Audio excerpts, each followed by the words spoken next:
अस्सलाम वालेकुम स्टूडेंट्स। आज हमने चैप्टर नंबर 3 की एक्सरसाइज 3.2 के क्वेश्चन नंबर 6 और क्वेश्चन नंबर 7 को सॉल्व करना है। तो क्वेश्चन नंबर 6 के अंदर हमारे पास दो मैट्रिक्स दिए हुए हैं, एक ए मैट्रिक्स है और दूसरा बी मैट्रिक्स है, और यहाँ पे दो प्रॉपर्टीज दी हुई हैं, इनको हमने वेरीफाई करना है। वेरीफाई कैसे करना है कि ए का जो ट्रांसपोज है उसका ट्रांसपोज लें, यानी ए का डबल ट्रांसपोज जो है वो ए के इक्वल आना चाहिए। इसी तरह से बी का डबल ट्रांसपोज जो है वो बी के इक्वल आना चाहिए।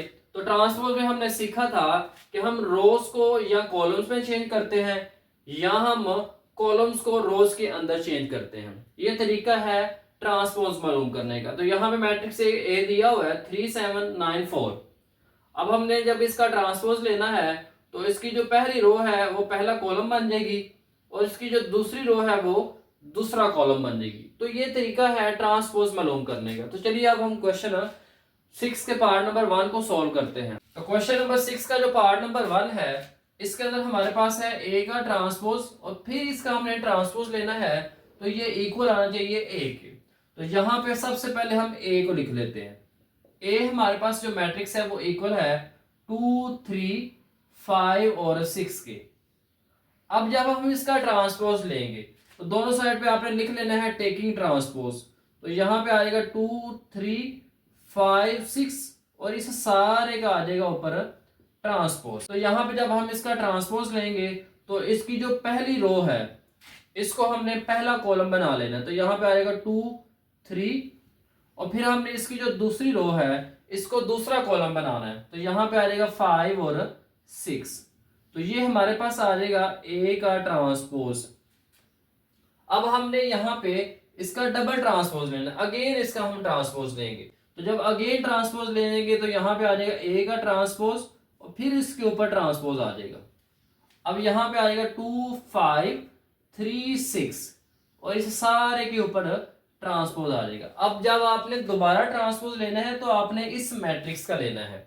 तो इस मैट्रिक्स से जब हम ट्रांसपोज लेंगे तो ये इक्वल आ जाएगा, इसकी जो पहली रो है इसको हमने पहला कॉलम बना लेना। तो 2, 5 पहला कॉलम बन गया। इस तरह से 3 और 6 जो है ये दूसरी रो है तो इसको हमने दूसरा कॉलम बनाना है। तो यहाँ पे आ जाएगा 3 और 6 सेकेंड वाला कॉलम बन गया। तो अगर आप यहाँ पे चेक करें, गौर करें, तो इसका ये वाला और ये वाला जो है ये दोनों सेम है, दोनों सेम है। तो ये किसके इक्वल था? ये ए के इक्वल है। इसका मतलब है ए का डबल ट्रांसपोज है ये किसके इक्वल आ जाएगा? ए के। तो यहाँ पे आप लिख सकते हैं हैंस वेरीफाइड। ये बात यहाँ पे प्रूव हो गई है कि आपके ए ट्रांसपोज का, ए का जब हम डबल ट्रांसपोज लेते हैं तो वो ए के इक्वल आता है। तो इस तरीके से आपने इसके पार्ट नंबर 1 को सॉल्व करना है।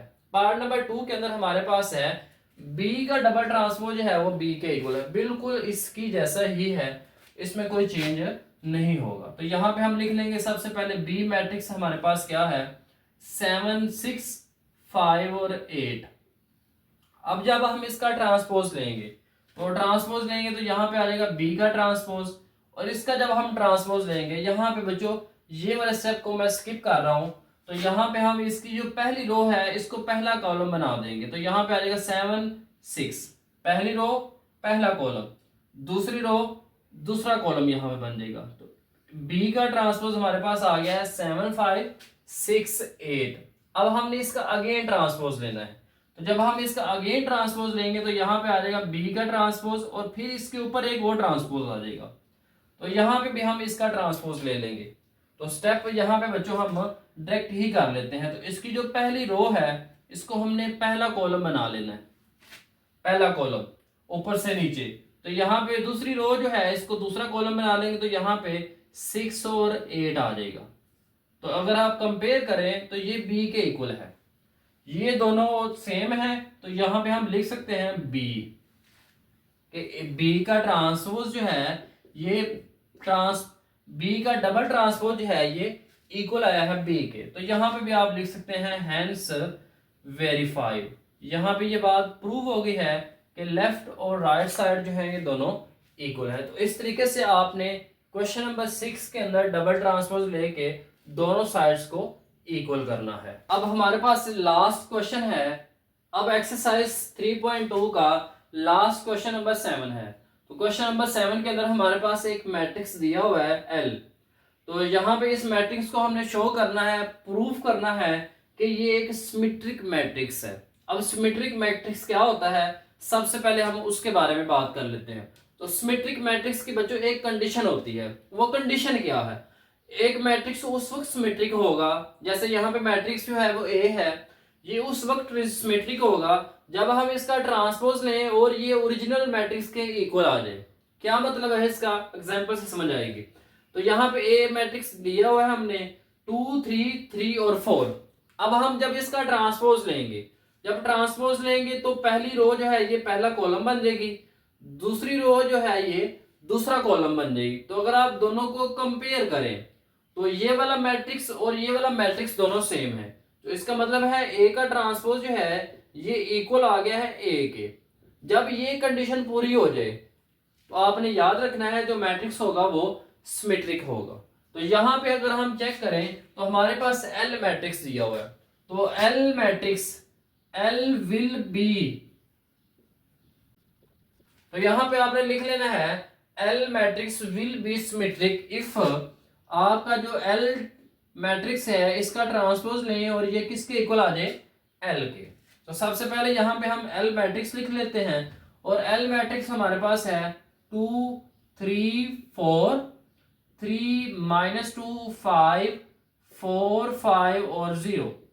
अब हमने लेना है इसका ट्रांसपोज।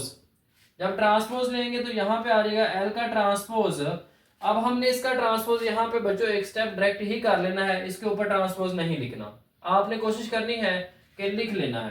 तो यहाँ पे हमने इसका क्या करना है, इसकी जो पहली रो है ये है इसकी पहली रो, इसकी पहली रो को इसका पहला कॉलम बना देना है। तो यहाँ पे आ जाएगा 2 3 4।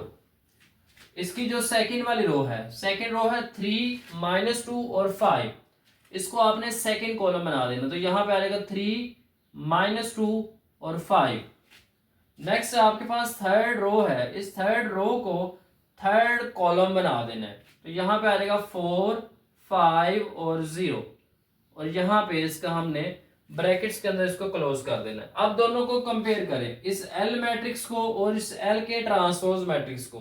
तो यहाँ पे अगर आप चेक करें तो हर एक एंट्री जो है बिल्कुल उसके साथ मिलती जुलती है। तो यहाँ पे हम लिख सकते हैं कि ये जो है ये इक्वल है एल के। सो यहाँ पे ये बात वेरीफाई हो गई। So L is a symmetric matrix.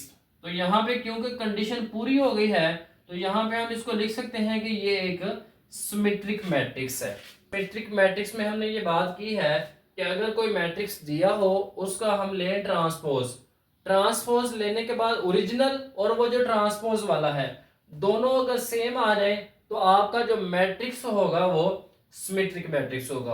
उम्मीद है आज की इस मुख्तसर सी वीडियो में आपने जो दो कॉन्सेप्ट सीखे हैं। क्वेश्चन नंबर 6 के अंदर हमने सीखा है जब भी किसी मैट्रिक्स का डबल ट्रांसपोज लें तो वो ओरिजिनल मैट्रिक्स के इक्वल आता है।